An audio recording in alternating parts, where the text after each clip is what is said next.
तो इस वीडियो में हम लोग आज बात करेंगे 2 टाइम्स आईपीएल चैंपियन के बारे में, उस टीम के बारे में जो साल 2021 में फाइनल तक गई थी लेकिन जीत नहीं पाई थी, उस टीम के बारे में जिसमें गौतम गंभीर के जाने के बाद से कहा जा रहा है कि एक डाउनफॉल सा शुरू हो गया। नाम है केकेआर, कोलकाता नाइट राइडर्स। क्या लग रहा है इस बार, क्या चांसेस देख रहे हो आयुष? स्क्वाड देखा जाए तो बहुत सही है। बैटिंग इनके पास बहुत बढ़िया है। बॉलिंग भी इनके पास बहुत हद तक बॉक्सेस टिक करने की कोशिश की है इन्होंने। मिचेल स्टार्क सबसे बड़ा भाई आईपीएल की हिस्ट्री का बहुत बड़ा भाई, बढ़िया लेफ्ट आर्म बॉलर है। डेथ में डाल सकते हैं, स्टार्ट में डाल सकते हैं, स्पिन के पास बढ़िया है। बट अगेन फिर वही डिपेंड आता है कॉम्बिनेशंस, कौन सा खेलेगा, कौन कैसा खेलेगा। लक फैक्टर कहीं ना कहीं काम करता है। गौतम थे इसमें तो ट्रॉफीज आ रही थी, फिर से गौतम आए इस टीम के साथ। हाँ, गौतम गंभीर की घर वापसी हो रही है। 2018 में गौतम गंभीर ने पार्ट वेस्ट किया था, केकेआर से बोला था कि मेरे को दिल्ली जाके खेलना है। फिर वो जो उनका रिटायरमेंट वगैरह जो भी ले लिया, उसके बाद फिर दिनेश कार्तिक ने किया। उस साल दिनेश कार्तिक ने शायद क्वालिफाई करा था केकेआर ने, फिर उसके बाद कभी प्ले ऑफ नहीं पहुंची। फिर दिनेश कार्तिक को कप्तानी से हटा गया, फिर मॉर्गन बने कप्तान और मॉर्गन ने फिर उसी साल फाइनल पहुंचाया था जहां से चेन्नई से हारी थी, जिसमें वेंकटेश अय्यर ने बढ़िया बाड़ी खेली थी। वेंकटेश अय्यर ने ही उस सीज़न पहुंचाया था। वेंकटेश अय्यर का जो वो हुआ था, पहले कुछ मैचेस आ रही थी, फिर दुबई शिफ्ट हुआ था, तो वो था। उसके बाद फिर अगले सीज़न फिर जब श्रेयस अय्यर कप्तान बनाया गया, फिर प्ले ऑफ में पहुंची नहीं, लीग स्टेज में ही रह गई। तो ये है। और अगले साल फिर श्रेयस अय्यर के हो गया। तो बहुत सारी चीज़ें हो रही है। कुछ चीज़ें, बहुत प्लेयर्स खरीदे इन्होंने। शायद जब 2018 में भी इन्होंने मिचेल स्टार्क पे लगाया था, मिचेल स्टार्क को पैसे दिए थे और मिचेल स्टार्क ने नाम पुल आउट कर लिया था। तो बहुत सारी चीज़ें हुई, इन्होंने बहुत सारी कॉम्बिनेशन करना करेगा। आंद्रे रसल एक टाइम टॉप फॉर्म पे थे, बहुत सारे कॉन्फ्लिक्ट हुए थे, हमें ये भी सुनने में आता दिनेश कार्तिक और इनका कॉन्फ्लिक्ट था। बहुत सारी चीज़ें थी बट वर्कआउट नहीं कर पाई। 2021 में था chance but Chennai super Kings सामने आ गई थी। इस बार भी कहीं ना कहीं ऑक्शन टेबल पे जब बैठी थी ये टीम, तो शाहरुख खान की टीम ने बहुत कुछ सोचा था, बहुत सारे बॉक्सेस टिक करने की कोशिश किए थे। चलिए एक बार ना इस वीडियो में हम लोग डिस्कस कर ही लेते हैं विस्तार से कि आखिर क्या क्या है इस टीम की स्ट्रेंथ्स, क्या पॉसिबिलिटीज़ हैं चैम्पियन बनने की, और आखिर क्या क्या है इनकी वीकनेसेस। शुरू किया जाए? बिल्कुल, शुरू करते हैं।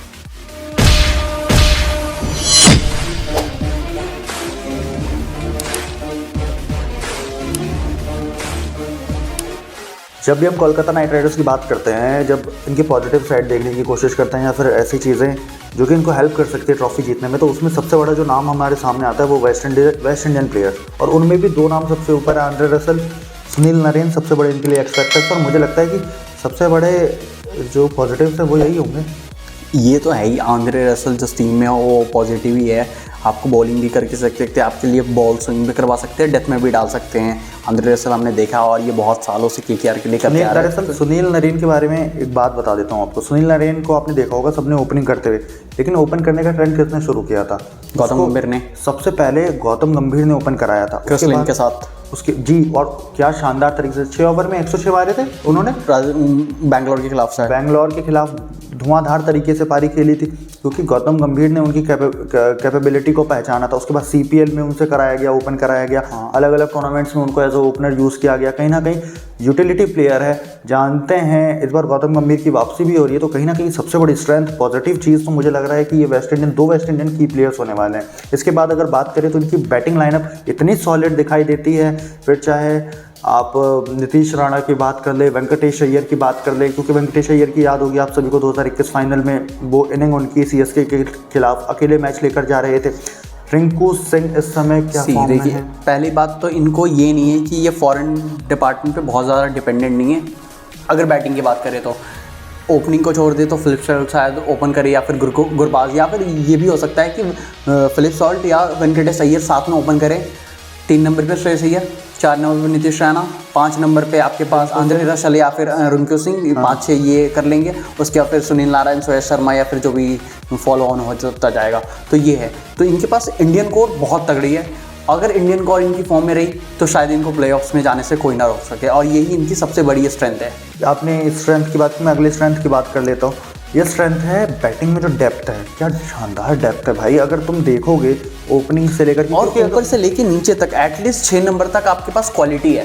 मिचेल स्टार्क को अगर मैं देख लेता हूँ तो मिचेल स्टार्क भी अगर आपके 3-4 या 1-2 ओवर है तो बॉल बल्ला के घुमा सकते हैं और अच्छा खासा पावर हिटिंग करते हैं। बिल्कुल, क्योंकि अगर आप टीम बनाने बैठते हैं, मिचेल स्टार्क को मैं मान लेता हूँ आप 9 या 10 नंबर पर रखते हैं, तो 9 या 10 नंबर हम 8 नंबर पे आ सकते हैं मिचेल स्टार्क। अगर सुनील नारायण खेलते हैं, अगर सुनील नारायण नहीं खेलते हैं, मिचेल स्टार्क खेलते हैं, तो हो सकता है कि सुनील उसके बाद रिंकू सिंह के बाद आपको वो, या फिर आंद्रे रसल के बाद वो दिखे। कहीं ना कहीं बहुत अच्छी मेरे हिसाब से स्ट्रेंथ है। अगर और स्ट्रेंथ की बात करें तो स्पिन बॉलिंग, ओहो क्या बात है, मतलब हमने देखी है कि स्पिन बॉलिंग तो इनके पास विजार्ड है। अगर राजस्थान के बाद किसी के पास बढ़िया बॉलिंग लाइनअप है तो इनके पास है।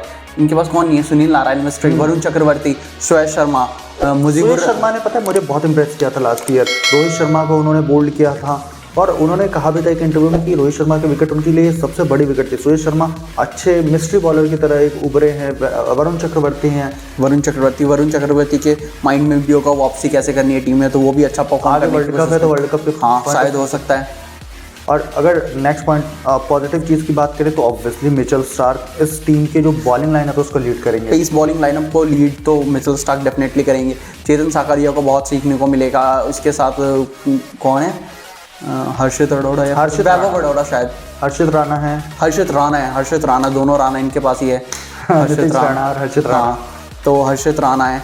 रमनदीप सिंह गए हैं मुंबई इंडियंस से, तो ये है इनके पास। अब देखिए यूज़ कैसे करते हैं। और इनकी सबसे बड़ी जो स्ट्रेंथ है इस साल जो वापसी हो रही है, एक तो गौतम गंभीर की घर वापसी हो रही है। गौतम गंभीर वापस आ रहे हैं तो बिल्कुल अपनी चीज़ें मैनेज करेंगे। हो सकता है कि क्या पता हमें फाइनल्स में भी दिखे, क्योंकि ये टीम है फाइनल्स में पहुंचने वाली। कुछ चीज़ें में लैक करेंगी बट है। और सबसे बड़ी बात, इनके Shreyas Iyer as a captain वापसी आ रहे हैं। Shreyas Iyer as a Indian batsman और कप्तानी भी करेंगे। कप्तानी देखा श्रेयस अय्यर बहुत बढ़िया कप्तानी करते हैं और शायद उम्मीद है कि केकेआर के लिए भी शायद इस साल भी करेंगे। ऑब्वियसली हमने अभी तक जो रिपोर्ट्स है कि जो शायद उनका जो बैक का स्टिफ था वो बढ़ गया, तो शायद 2-3 मैच में मिस करे, लेकिन फिर पूरे आईपीएल के लिए शायद अवेलेबल हो जाए। आईपीएल उसके बाद वर्ल्ड कप भी है, सब चीज़ें उनको देखनी है। तो चलिए पॉजिटिव चीज़ों की तो हमने बात कर लिया, थोड़ा नेगेटिव की भी बात कर लेते हैं। वो चीज़ें जो कि दुख दे सकती है कहीं ना कहीं। सबसे बड़ा दुख तो मैं बता रहा हूँ, फास्ट बॉलिंग लाइनअप इनकी होने वाली है। मिचेल स्टार्क कहीं ना कहीं एक स्ट्रेंथ है, लेकिन उनके साथ इन्होंने मिचेल स्टार्क पे 24 करोड़ लगा दिए, लेकिन इन्होंने ये नहीं सोचा कि मिचेल स्टार्क के साथ कौन बॉलिंग करेगा। अच्छा आयुष, मैं एक सवाल पूछता हूँ तुमसे। इन्होंने ना 2 खिलाड़ियों को रिलीज किया है, एक तो लॉकी फर्ग्यूसन को, एक उमेश यादव को। इन दोनों को करना बनता नहीं था, क्योंकि आपके पास ना बेंच स्ट्रेंथ है। आप किसके बेसिस पे किया? ना आपने इन्हें पिक किया वापस, ना लॉकी फर्ग्यूसन को। चलिए लॉकी फर्ग्यूसन को शायद आप हो सकता है मिचेल स्टार्क के लिए पैसे चाहिए थे, लॉकी फर्ग्यूसन महंगे थे। उमेश यादव तो शायद इन्होंने बेस प्राइस पे उठाया था। उमेश यादव को आपने क्यों रिलीज किया? कोई सेंस नहीं बनता। उमेश यादव ने जबकि इनके लिए बढ़िया भी किया था, डोमेस्टिक क्रिकेट में अभी अच्छे फॉर्म में हाँ, और बढ़िया कर रहे थे। वैभव अरोड़ा को क्यों छोड़ा? कुछ समझ नहीं आता।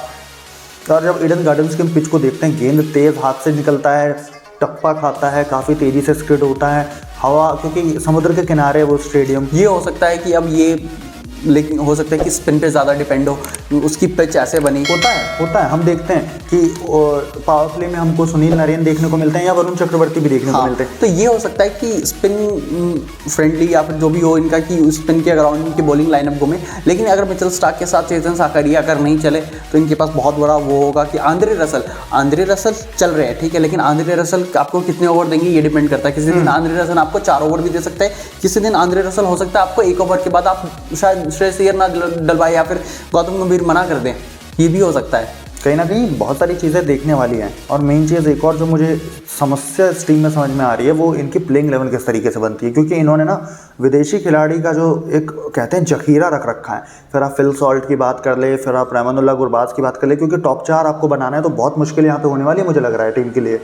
देखिए गुरबाज तो खेलते हुए दिख रहे हैं, ठीक है, क्योंकि इनफॉर्म बल्लेबाज अफगानिस्तान के लिए। या फिर ये हो सकता है गुरबाज अगर नहीं चले तो इनके पास एक बढ़िया बैकअप है, वो है केएस भरत। लेकिन केएस भरत तभी खेलेंगे जब आपको उनको टॉप 3 में खिलवाना पड़ेगा। लेकिन टॉप 3 के लिए आपको गुरबाज या फिर वेंकटेश अय्यर या फिर श्रेयस अय्यर में से किसी को बेंच पे बैठाना होगा। श्रेयस अय्यर बेंच पे नहीं बैठ रहे। केएस भरत जो जस्टिफाइड बैटर नहीं है मुझे लगता है, क्योंकि उसके अलावा भी टॉप 4 केएस भरत को उतने मौके नहीं मिले हैं ना, जहाँ के केएस भरत बैट्समैन है। केएस भरत टॉप 3 के बैट्समैन है T20 क्रिकेट में। आपने जब राजस्थान बोल रहा हूँ, बैंगलोर के लिए जब खेलते थे तो बढ़िया फिनिश किया था। जब 3रे नंबर पे आते थे जब रजत पाटीदार इंजर्ड हुए थे। मुझे लगता है इस टीम को फिनिशर की जरूरत है ही नहीं। फिनिशर इनके पास ऑलरेडी फिनिशर रिंकू सिंह है, आपके पास आंद्रे रसल है, तो आपको नरेन है, नीचे से आके मिचेल स्टार्क भी हाथ फेर देंगे।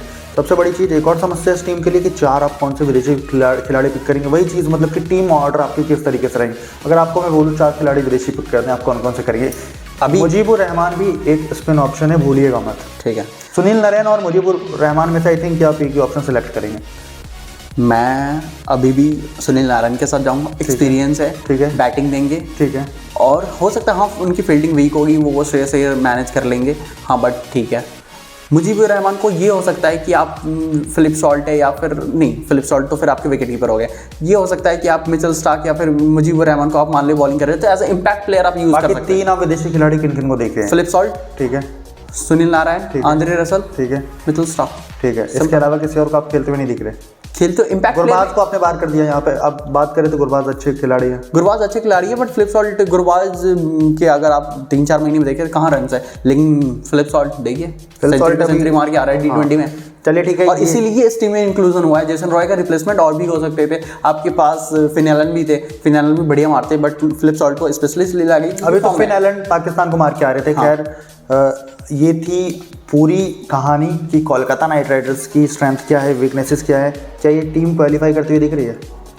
टीम क्वालिफाई कर सकती है अगर पेस अटैक एक्सपोज ना हो तो बिल्कुल कर सकती है। हाँ या ना?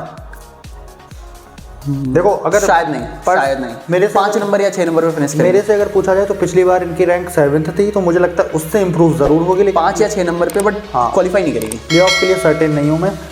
आपको क्या लगता है कौन से रैंक पर केकेआर जो है इस बार पॉइंट्स टेबल में फिनिश करेगी, क्वालिफाई कर पाएगी या फिर नहीं कर पाएगी? क्योंकि आईपीएल है, कुछ सर्टेनिटी नहीं है, कुछ भी हो सकता है। और सबसे बड़ी बात, एक और पॉइंट ऐड कर दूँ, ये जो कह रहे हैं रिंकू सिंह है वर्ल्ड क्लास फिनिशर है, बट ठीक है, बट इस बार पहले रिंकू सिंह को बहुत लोगों ने देखा नहीं था, इस बार सब देख के आएंगे कि कहाँ क्या कमजोरी है, क्या है, सब प्रिपेयर होके आएंगे। तो अगर रिंकू सिंह नहीं चले और आंद्रे रसल कोई फॉर्म में नहीं है, आंद्रे रसल बड़ा नाम है, वर्ल्ड क्लास प्लेयर है, बट आंद्रे रसल फॉर्म में नहीं आ न सुनील नारायण के पास फॉर्म है। सुनील नारायण को प्रेफरेंस मिलेगा, मुजीबुर रहमान के फॉर श्योर मिलेगा, लेकिन फॉर्म में ये दोनों नहीं है। अगर रिंकू सिंह का बल्ला नहीं चला तो फिर बहुत बड़ी दिक्कतें आएंगी इनके लिए। ठीक है, चलिए ठीक है, ये सब बातें थी।